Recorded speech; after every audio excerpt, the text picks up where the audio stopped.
August দিবাগত রাত ৩টার দিকে ঢাকা সিলেট মহাসড়কের শিবপুরের ইটাখোলা নামক স্থানে এ দুর্ঘটনা ঘটে। গৌরন্দির কটকস্থল এলাকা অতিক্রমকালে এ অগ্নিকাণ্ড ঘটে। আসসালামু আলাইকুম, খবর পড়ছি আমি মোহাম্মদ মহাসিন রুবেল। এতক্ষণ আপনারা সংবাদ শিরোনাম শুনলেন, এখন বিস্তারিত। বিএনপিসহ বিরোধী দল ও জোটগুলোর যুগপৎ আন্দোলন ঠেকাতে শান্তি সমাবেশের আয়োজন করেছে ক্ষমতাসীন দল আওয়ামী লীগ।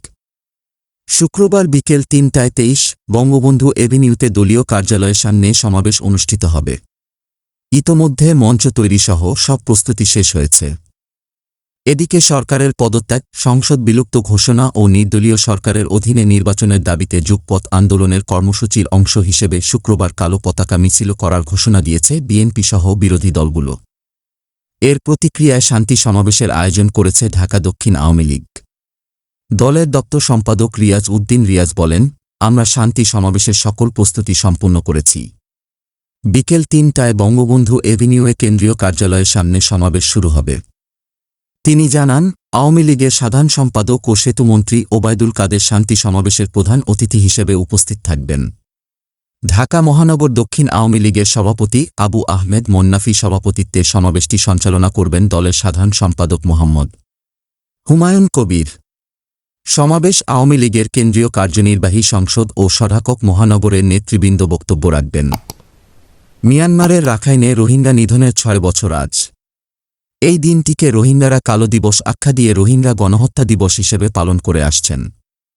এ উপলক্ষে আজ শুক্রবার ২৫ আগস্ট সকাল ১০টার দিকে গুড়ি গুড়ি বৃষ্টি উপেক্ষা করে উখিয়ার কুতুপালং রোহিঙ্গা ক্যাম্পে হোপ ইজ হোম ক্যাম্পেইন পালন করেছেন রোহিঙ্গারা। সরেজমিনে কুতুপালং রোহিঙ্গা ক্যাম্পে গিয়ে দেখা যায়, হোপ ইজ হোম ক্যাম্পেইন উপলক্ষে আশপাশের ক্যাম্প থেকে লোকজন খেলার মাঠে জড়ো হতে শুরু করেন। ক্যাম্পেইন সমাবেশে পুরুষদের পাশাপাশি রোহিঙ্গা নারী ও শিশুরাও যোগ দেন। এ সময় পোস্টার, প্ল্যাকার্ডে রোহিঙ্গারা মিয়ানমারে ফিরে যাওয়ার দাবি তুলেন। রোহিঙ্গা ঢলের ৬ বছরে রোহিঙ্গা গণহত্যা দিবসের সমাবেশে বক্তব্য রাখেন রোহিঙ্গা নেতা master Shoaib, master Nurul Amin, master Jubayer, Mohammad Yusuf ও মাস্টার কামাল প্রমুখ। সমাবেশে Arakan Rohingya society for peace and হিউম্যানিটির সাধারণ সম্পাদক মোহাম্মদ জুবায়ের বলেন, আমরা আমাদের দেশে ফিরে যেতে চাই। আমরা এই গণহত্যা দিবসে পালন করছি কারণ এদিনে মিয়ানমার জান্তা সরকার আমাদের ওপর জাতিগত গণহত্যা চালিয়েছে। এই দেশে আর কত বছর থাকব? আর থাকতে চাই না। আমরা স্বদেশে ফিরতে চাই। সাধারণ রোহিঙ্গা জনগোষ্ঠীর ব্যানারে অনুষ্ঠিত এই সমাবেশে রোহিঙ্গা অধিকার কর্মী সৈয়দুল্লাহ বলেন, মিয়ানমার আমাদের দেশ, অনতিবিলম্বে আমাদের নিজ দেশে ফেরত নিতে হবে। বাংলাদেশের প্রতি আমরা কৃতজ্ঞতা জানাই। আন্তর্জাতিক কমিউনিটিকে প্রত্যাবাসন সফল করতে দেশটির পাশে থাকতে হবে। ২০১৭ সালের ২৫ আগস্ট দেশটির সেনাবাহিনী রাখাইন অঞ্চলের মংডু, বুচিদং ও রাশেথং জেলার রোহিঙ্গাদের ওপর নির্বিচারে হত্যা ও নির্যাতন শুরু করে। সে সময় প্রাণে বাঁচতে বাংলাদেশে রোহিঙ্গা অনুপ্রবেশের ঢল নামে। তখন সীমান্ত অতিক্রম করে প্রায় ৭ লাখ রোহিঙ্গা পালিয়ে বাংলাদেশের কক্সবাজারে এসে আশ্রয় নেয়। ওই দিনটিকে স্মরণে কক্সবাজারের বিভিন্ন ক্যাম্পে আশ্রয় নেওয়া রোহিঙ্গারা রোহিঙ্গা জেনোসাইড রিমেম্বার ডে পালন করে আসছে। জানা গেছে, রোহিঙ্গা গণহত্যার ৬ বছর পূর্তির উপলক্ষে কক্সবাজারের রোহিঙ্গারা দিবসটি পালন করেন।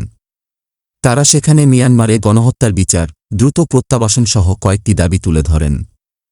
দাবিগুলো হল মিয়ানমারে পার্লামেন্টে রোহিঙ্গা হিসেবে স্বীকৃতি প্রদান, সীমিত সময় রাখা যাবে, মিয়ানমার ট্রানজিট ক্যাম্পে সকল রোহিঙ্গাকে প্রত্যাবাসন করা, নিরাপত্তা নিশ্চিত করা, নিজস্ব সহায় সম্বল ফেরত, প্রত্যাবাসনের সময় বেঁধে দেওয়া, রোহিঙ্গাদের প্রত্যাবাসন, একসঙ্গে গ্রামের সব মানুষকে প্রত্যাবাসন করা ও রোহিঙ্গাদের সন্ত্রাসী হিসেবে উত্থাপন না করা। এছাড়া প্রত্যাবাসনের প্রক্রিয়ায় যুক্তরাষ্ট্র, জাতিসংঘ, ওআইসি, যুক্তরাজ্য, ইউরোপিয়ান ইউনিয়ন ও বাংলাদেশসহ দাতা সংস্থাকে অন্তর্ভুক্ত করা। ৮ আমড পুলিশের অধিনায়ক অতিরিক্ত ডিআইজি মোহাম্মদ আমির জাফর বিপিএম বলেন, আজ রোহিঙ্গাদের গণহত্যা দিবস উপলক্ষে তারা একটি সমাবেশ করেছে। তাদের এই সমাবেশ ঘিরে পর্যাপ্ত পরিমাণ নিরাপত্তা ব্যবস্থা করা হয়েছে। পাশাপাশি গোয়েন্দা নজরদারি তৎপরতা বাড়ানো হয়েছে। দেশের ৬ বিভাগের অধিকাংশ জায়গায় ভারী বৃষ্টিপাত হতে পারে। এছাড়া অন্য 2 বিভাগে হালকা বৃষ্টির সম্ভাবনা রয়েছে। সেই সঙ্গে দিনের তাপমাত্রা অপরিবর্তিত থাকতে পারে। শুক্রবার ২৫ আগস্ট সন্ধ্যা ৬টা পর্যন্ত আবহাওয়ার পূর্বাভাসে এসব কথা বলেছে আবহাওয়া অফিস। আবহাওয়াবিদ ডক্টর মোহাম্মদ আবুল কালাম মল্লিক জানিয়েছেন, মৌসুমী বায়ুর অক্ষ রাজস্থান, হরিয়ানা, উত্তরপ্রদেশ, বিহার, পশ্চিমবঙ্গ ও বাংলাদেশের উত্তরাঞ্চল হয়ে আসাম পর্যন্ত বিস্তৃত।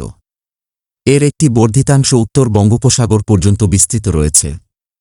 মৌসুমী বায়ু বাংলাদেশের উপর সক্রিয় এবং উত্তর বঙ্গোপসাগরে মাঝারি অবস্থায় রয়েছে। শুক্রবার সন্ধ্যা পর্যন্ত রংপুর, রাজশাহী, ময়মনসিংহ, খুলনা, চট্টগ্রাম ও সিলেট বিভাগের অধিকাংশ জায়গায় এবং ঢাকা ও বরিশাল বিভাগের অনেক জায়গায় অস্থায়ীভাবে দমকা হাওয়াসহ হালকা থেকে মাঝারি ধরনের বৃষ্টি বজ্রসহ বৃষ্টি হতে পারে। সেই সঙ্গে দেশের কোথাও কোথাও মাঝারি ধরনের ভারী থেকে অতি ভারী বর্ষণ হতে পারে। সারা দেশে দিন ও রাতের তাপমাত্রা প্রায় অপরিবর্তিত থাকতে পারে। ঢাকায় দক্ষিণ দক্ষিণ পূর্ব দিক থেকে ঘণ্টায় বাতাসের সর্বোচ্চ গতিবেগ থাকবে 10-15 কিলোমিটার। আগামী দুদিনে বৃষ্টি বজ্রসহ বৃষ্টিপাতের প্রবণতা অব্যাহত থাকতে পারে।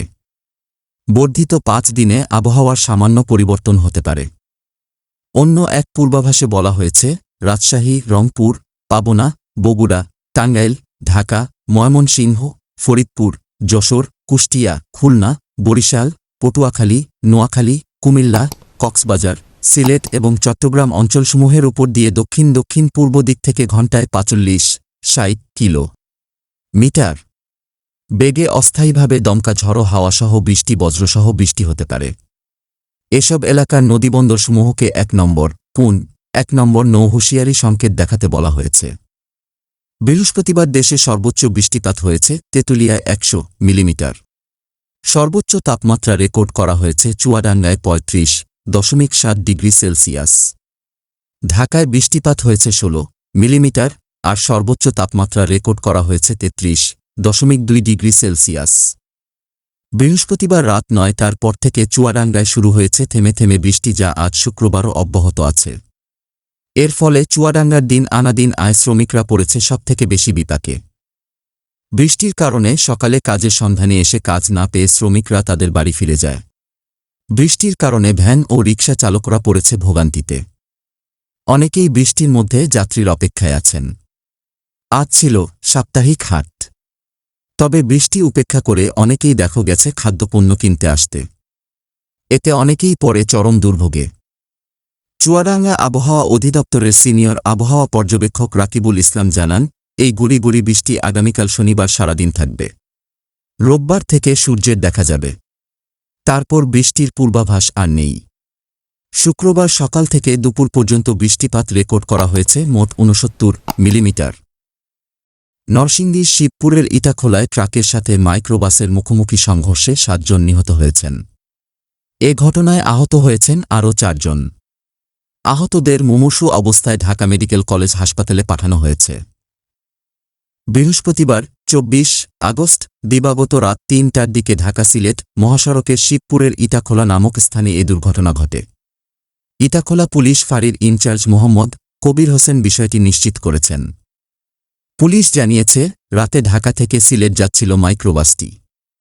এ সময় শিবপুরের ইটাখোলা নামক স্থানে পৌঁছালে বিপরীত দিক থেকে আসা একটি ট্রাকের সঙ্গে মুখোমুখি সংঘর্ষ হয়। এতে ঘটনাস্থলেই 5 জন নিহত হন। আহত হন 6 জন। আহতদের উদ্ধার করে নরসিংদী সদর হাসপাতাল নেওয়ার পথে 1 জন ও হাসপাতালে নেওয়ার পর আরও 1 জন মারা যান। আহত বাকি 4 জনকে আশঙ্কাজনক অবস্থায় ঢাকা মেডিকেল কলেজ হাসপাতালে পাঠানো হয়েছে। নিহতদের নাম পরিচয় জানার চেষ্টা চলছে বলে পুলিশ জানিয়েছে। বরিশালের গৌরন্দিতে গ্রিন লাইনের চলন্ত একটি যাত্রীবাহী এসি বাসে অগ্নিকাণ্ড ঘটেছে। বৃহস্পতিবার 24 আগস্ট রাত 12টার দিকে ঢাকা বরিশাল মহাসড়কের গৌরন্দির কটকস্থল এলাকা অতিক্রমকালে এ অগ্নিকাণ্ড ঘটে। তবে এতে ওই বাসে থাকা 15-16 জন যাত্রীসহ কেউই হতাহত হননি বলে জানিয়েছেন ফায়ার সার্ভিস অ্যান্ড সিভিল ডিফেন্সের গৌরন্দি স্টেশনের স্টেশন অফিসার বিপুল হোসেন। তিনি বলেন, রাত 12টার দিকে আমরা খবর পেয়ে ঘটনাস্থলে যাই এবং আগুন নেভানোর কাজ শুরু করি। তবে চলন্ত অবস্থায় গ্রিন লাইনের ওই বাসটিতে আগুন লাগার পর অল্প সময়ের মধ্যেই তা ছড়িয়ে পড়ে। গৌরন্দি হাইওয়ে পুলিশের ভারপ্রাপ্ত কর্মকর্তা ওসি গোলাম রসুল মোল্লা জানান, বাসটি যাত্রী নিয়ে বরিশালের দিকে যাচ্ছিল। পথিমধ্যে বাসটির পেছনে থাকা ইঞ্জিন থেকে আগুনের সূত্রপাত ঘটে, যা কিছু সময়ের মধ্যে গোটা বাসে ছড়িয়ে পড়ে। খবর পেয়ে ফায়ার সার্ভিসের সদস্যরা ঘটনাস্থলে এসে আগুন নেভানোর কাজ শুরু করে। বর্তমানে আগুন নিভে গেছে এবং সড়কে যান চলাচল স্বাভাবিক রয়েছে। এছাড়া এ ঘটনায় কেউ হতাহত